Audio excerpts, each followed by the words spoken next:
we're at Francis Park, and again, this was established, I believe, in 1918 here at Francis Park, and that was a gift of J.H. Moores, which is also Moores Park. So we had Moores Park and Francis Park. This was named Francis Park because it was his wife's name, so dedicated to his wife.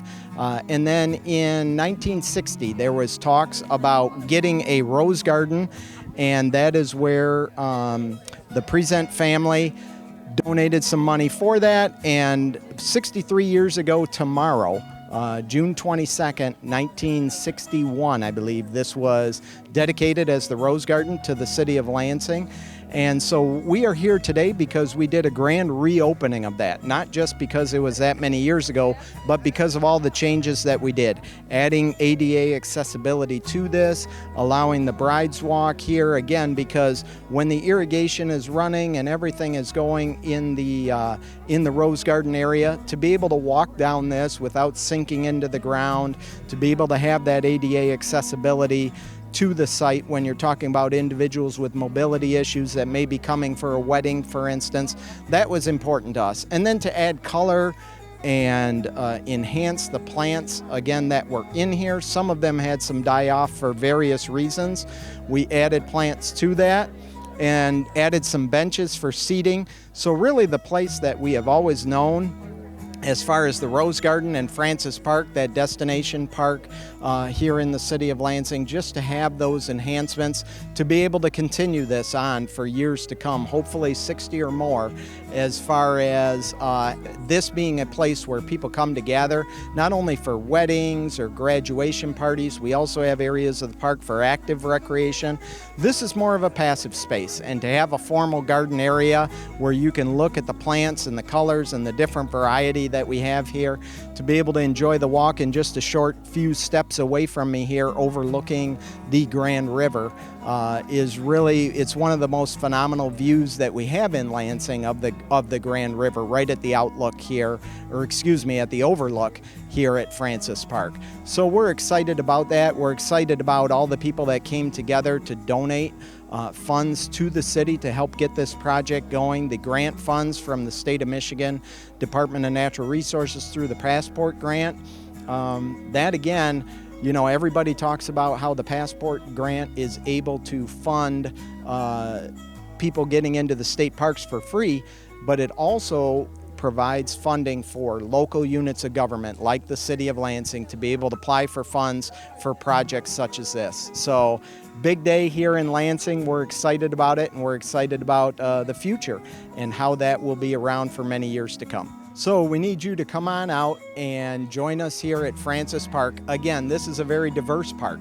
It is really here for everyone. That could be here in the Rose Garden, or it could be on the trails or playing soccer in the park or using the playground. But get on out and enjoy your parks, and especially come here to this jewel at Francis Park.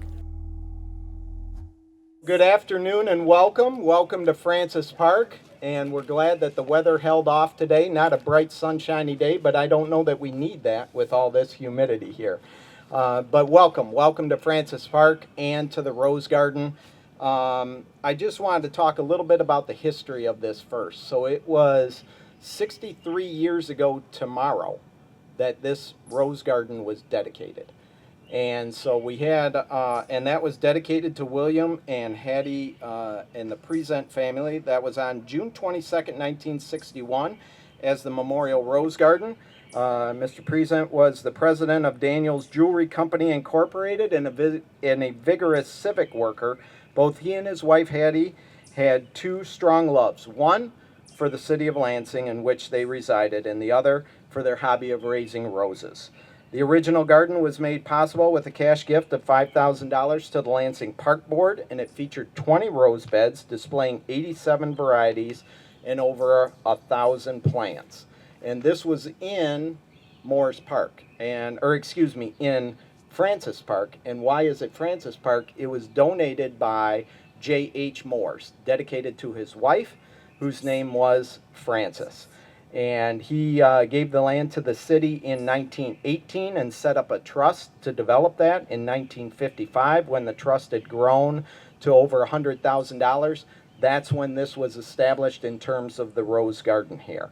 So this project was made possible because of a number of sources, and you'll be hearing from some of the folks on that. One was the June Knosman Trust, and that provided $200,000 for this. The DNR, through their grant, supplied $150,000, and the city also matched that with another $150,000. So I did want to start here by bringing up Bob Ford, who was with this program as far as the development of it, to speak a little bit about the grant that we received through the Department of Natural Resources. And just so folks understand what this is, through our state parks, there is a little P that you can get on your license plate. And that gets you access to all of the 104 state parks throughout the state of Michigan. So you purchase that with your registration, and that gets you into all the state parks for free. What does that have to do with what we have here? Another portion of those funds go to what we call the passport grant. So you get your recreation passport to get into all of the 104 state parks throughout the state of Michigan. But then there's also monies available to local units of government. And while the state has 104 state parks, we have 111 parks here in the city of Lansing.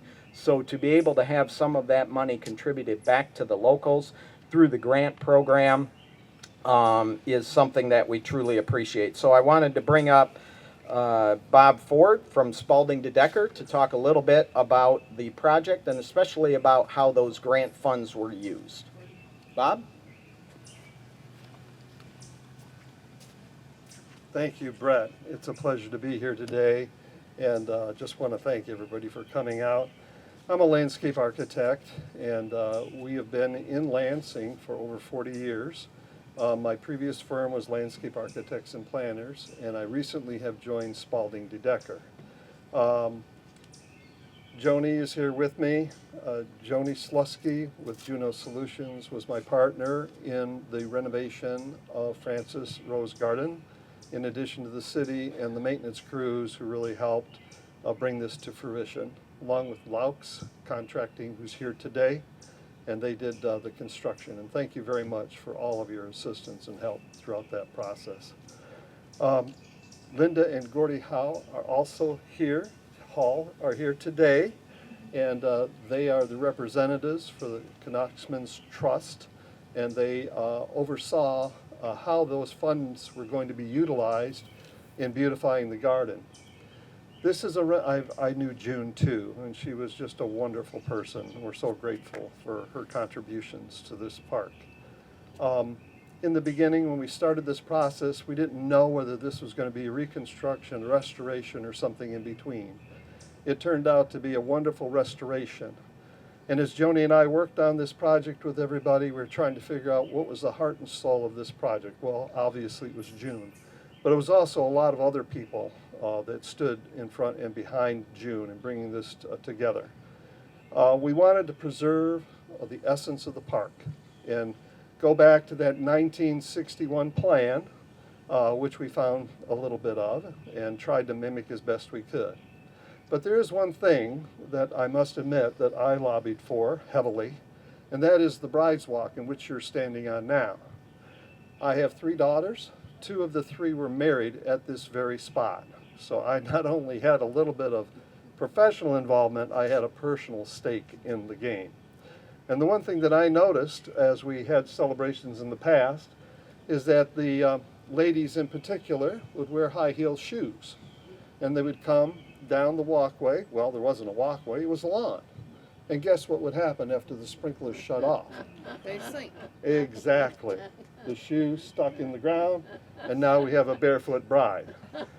But regardless, it was still a wonderful time. So one of the things that we wanted to include in this restoration plan was the Bride's Walk, in which you're standing now. Obviously, that meant we had to redo the plazas here, the planters, the overhead trellis, and the colonnade. And then Joni's major contribution was the roses and making sure that the roses had everything that they needed in order to flourish. and that's what we have today. So some of the roses had to be replaced, others had to be trimmed and put in. There was irrigation that was added, there was drainage that was added. In all of these types of restoration projects, you get into the infrastructure in which you never had planned for until you start to discover the deficiencies. And so the project price started to escalate, and right out of the chute, we're over budget. Well, thank goodness for the Lansing Parks Department and their fortitude. They came forward with and initiated the grant, the Passport grant that Brett talked about. And if it wasn't for that, we wouldn't have this wonderful end product that we have today. So with that, I just want to thank everybody who's been involved in this effort. It's been a very, very satisfying, rewarding project, and it's one of the gems in the Lansing Park system. Thank you. Thank you, Bob. So Bob did mention some of our partners, but again, this was total about a $500,000 project that took place. And we did want to thank Louts Construction for all of their efforts here as well, to Joni and Bob, Juno Solutions, and Bob from Spalding to Decker. We did have lawn sprinklers that did, Lawn Sprinklers of Lansing did install some of the irrigation there as well. Borner Restoration did some of the restoration of this area here, keeping intact. If you take a look at the pictures of 1960 and then you look at it right now, you will really see it was replicated, including the Bride's Walk in this area up here. So we're very thankful for that. And then for our staff, Greg Satterfield is in the back there and worked on that. I know Jason Crocker and Ray Platt and their team with the roses, and it wasn't without some issues. You know, when you talk roses, you usually talk bugs. And it was interesting, I didn't mention this, I don't think, to Bob yet, but and to Joni.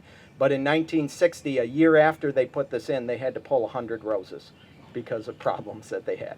So there is the never-ending task of maintenance and the susceptibility of those roses. So what did the renovations cover? Well, we mentioned the restoration of the cedar shade structure colonnade, rebuilding the colonnade planters to my right and to my left, the installation of benches back there right by the stairs, as well as the replacement of those concrete stairs in the back.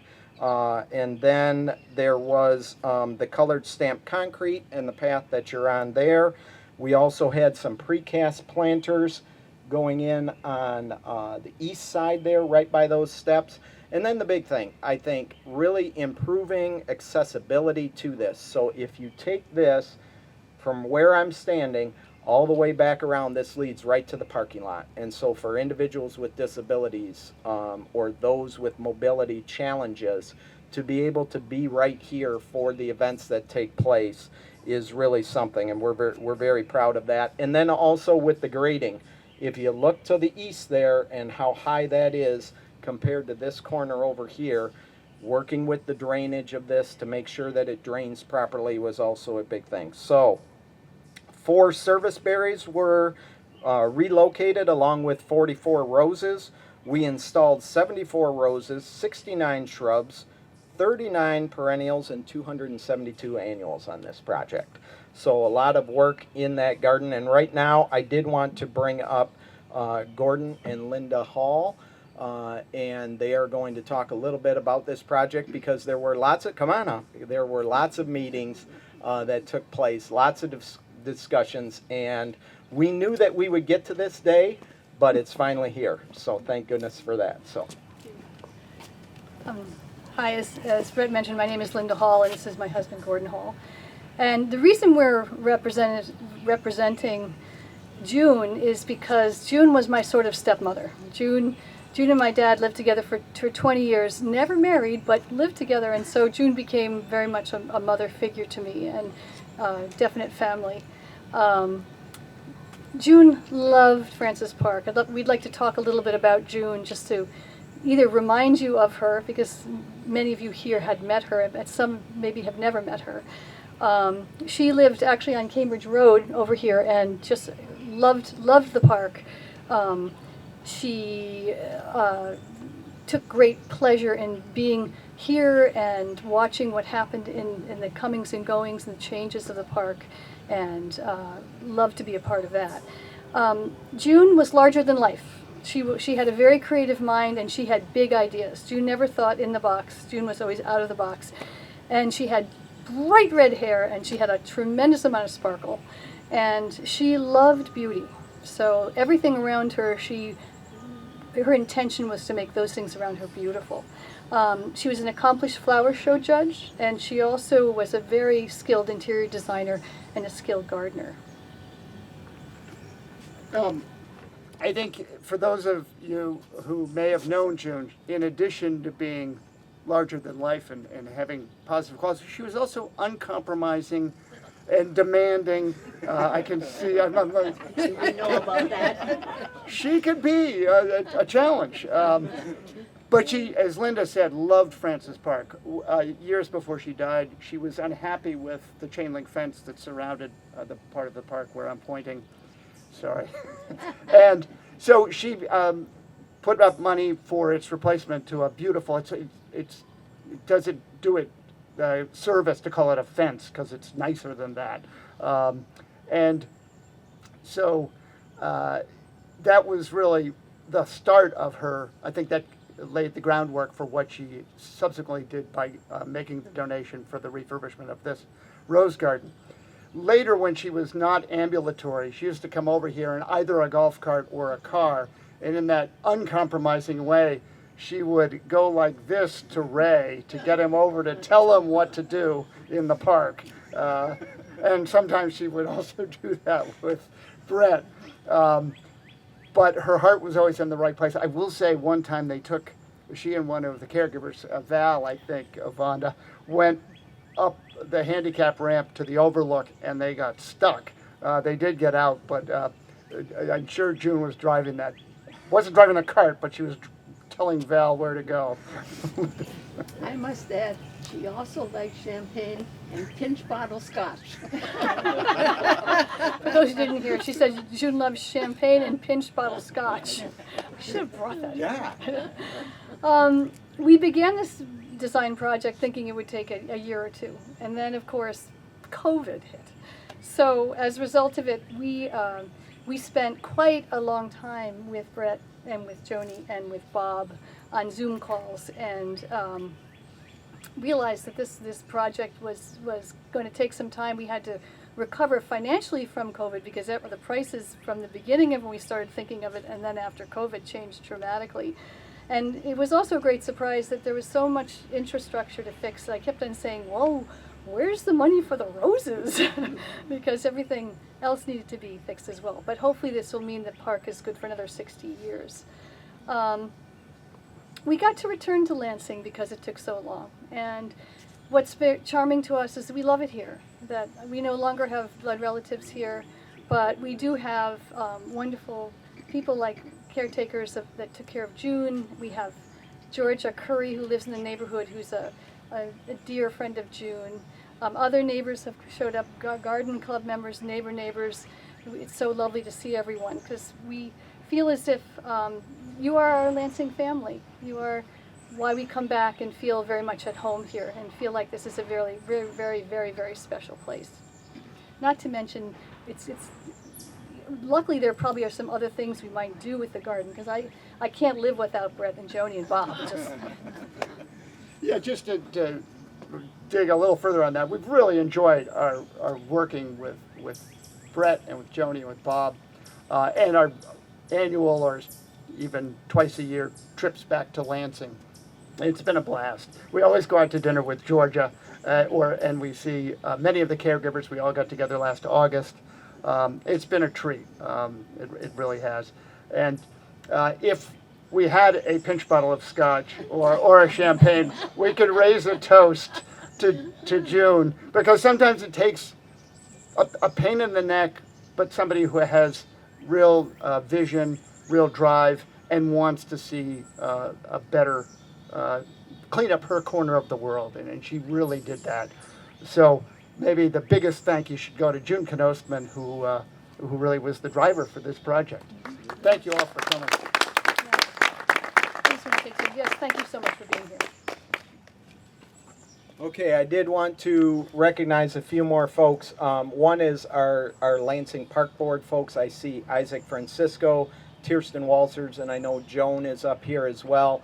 As was mentioned, some of the neighbors, I see Jim Perkins and the Felices there as well that were very instrumental in the Friends of Francis Park. So we know that today is a big day, but it's not the end. It's the beginning, and it's keeping this alive for future generations. So with that, if I can have the folks, I need Laux, some of our park board members, Bob and Joni, Gordy and Linda up here. It's time to cut the ribbon.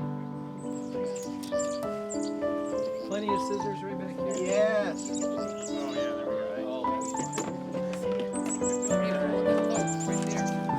All right, well, let's gather up here. So I'll stay at this end, gather in. We don't cut, just hold for pictures here. Come on up, smile, ready, shy. There we go, look ahead. I've been at a few of these. Okay, I'm going to count back from 3 here. Ready? 3, 2, 1. Very good. All right.